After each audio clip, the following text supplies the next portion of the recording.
it's all about comparative advantage. There were the IEEPA tariffs when we finalized the deal, and we had about 50% tariff on India, right? So we had negotiated that deal based on bringing down that 50% tariff to 18%.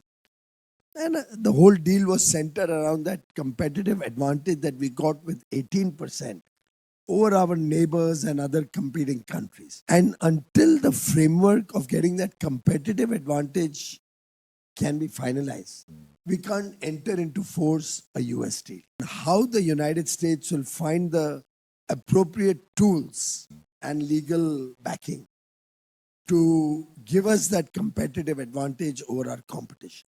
The day that happens, the deal is on. Anyway, you've just spoken to the US Trade Representative for 2 days, which is why you've literally just landed. But no deal was announced. You know where this is going.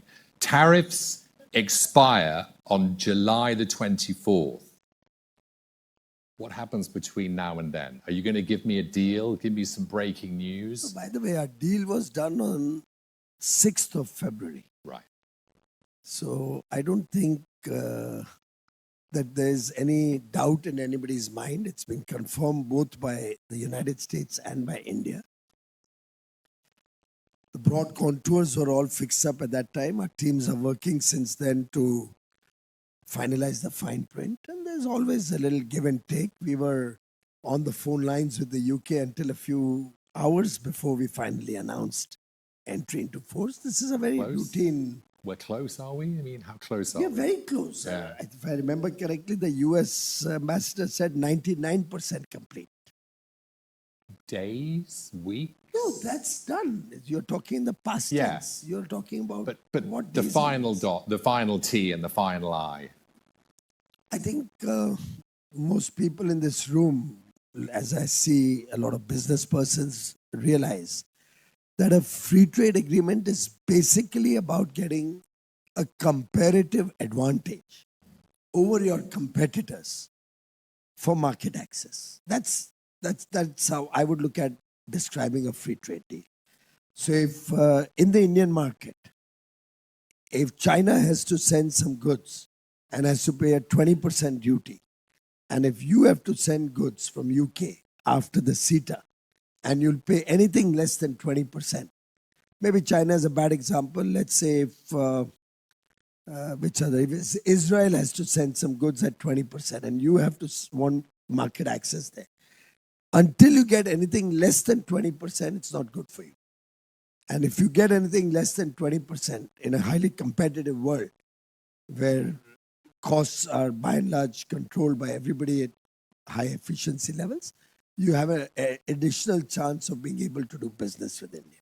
So it's all about comparative advantage. There were the IEEPA tariffs when we finalized the deal.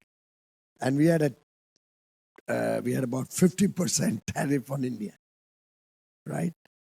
So we had negotiated that deal based on bringing down that 50% tariff to 18%.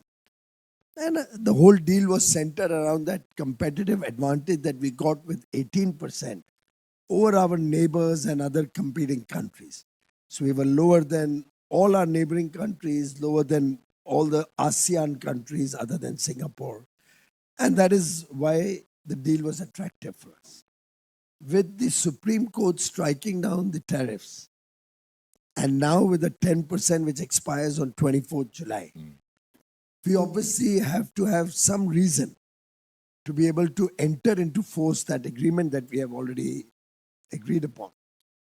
And to ensure that we get a competitive advantage over what is being paid by our countries in the same stage of development or with same cost structures as India has. So whether it's Vietnam, Thailand, Philippines, Indonesia, Malaysia, China, apart from Bangladesh, Sri Lanka and all our neighbors.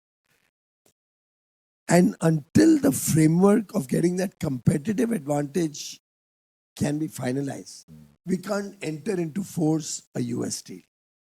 So that's broadly the discussions. I don't think I can be more transparent than that.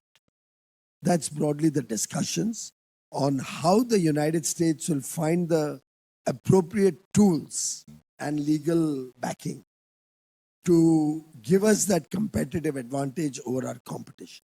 The day that happens, the deal is on.